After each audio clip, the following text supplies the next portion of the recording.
He just remember him hugging Nixon, and then So what? I know, but at the time he was seen as a traitor. It's so funny you mention that because, like, today we live in this time when you're not allowed to have friends from the other side or.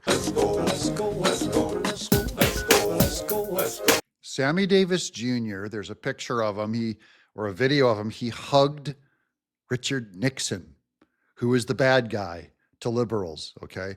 So Sammy Davis Jr., I just want to note this. Sammy Davis Jr. was black. He was Jewish.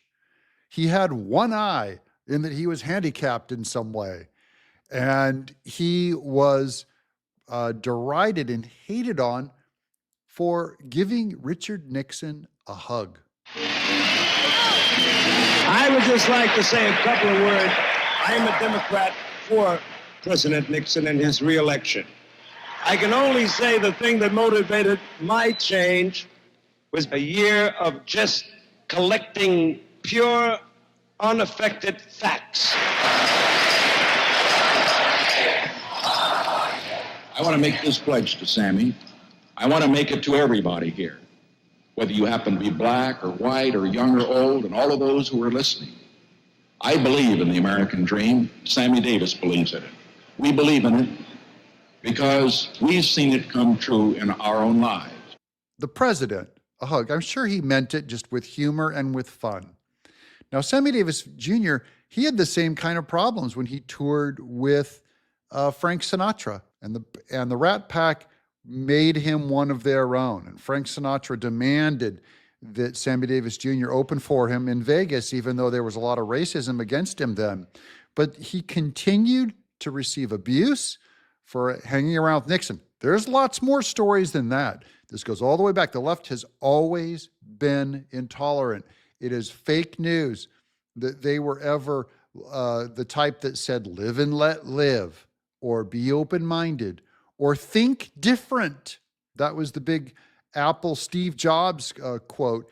The liberals always thought they thought different, but really they were stuck in a rut. They always hated people that thought different among them, and they were always about bullying them into compliance. He just remember him hugging Nixon, and then. So what? I know, but at the time he was seen as a traitor. It's so funny you mention that because, like, today we live in this time when you're not allowed to have friends from the other side or cross lines politically. And I forgot that there's an example of that way back when. Yeah. A guy who crossed lines politically. I think we will get you over to the Trump side because your side is poison. How can you stand sitting over there? But, we'll allow you. We'll love your work, even though you're a liberal. We don't say get Bill Maher because he's a Democrat. That's what your side does. Your people, you're not going to stand being around them very long, Bill. They're miserable. And I think of a story going way back. Charlton Heston was very pro NRA, National Rifle Association. And he was one of the few actors, by the way, that marched with Dr. Reverend Martin Luther King Jr. in the civil rights marches.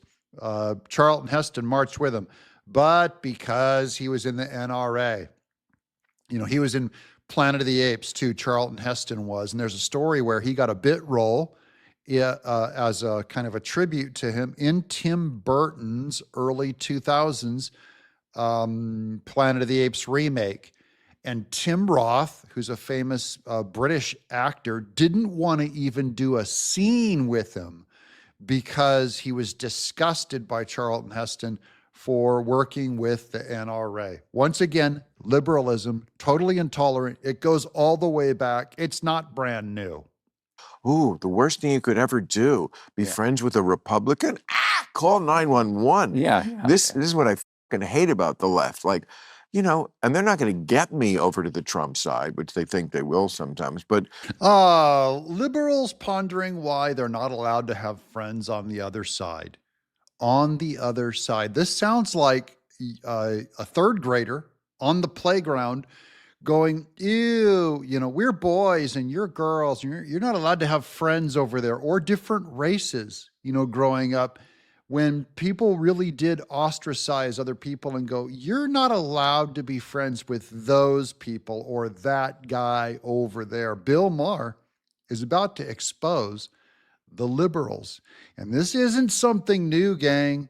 This has been there all along. I'll give you stories going all the way back. Bill Maher is going to share one with Sammy Davis Jr. Welcome to John Mike Keene, as we explore the long time, near permanent intolerance of liberals. Just the idea that, cut your family off for Thanksgiving if they voted for the wrong guy. Well, yeah. F off, you fucks. Well, I don't know. And Sammy, but when he hugged Nixon, he was ostracized. Yeah. Oh, yeah. By the left a lot. That was an early harbinger of that. Yeah, all the way back to the 60s. I remember in the early 70s when John Wayne was on the set of his own movie Cowboys, and everyone was told that he was a terrible racist. And all his coworkers, by the time they were done with that movie, said, that bad guy that everyone told me John Wayne was, he never showed up. The guy that showed up was a perfect gentleman, worked hard, really good guy.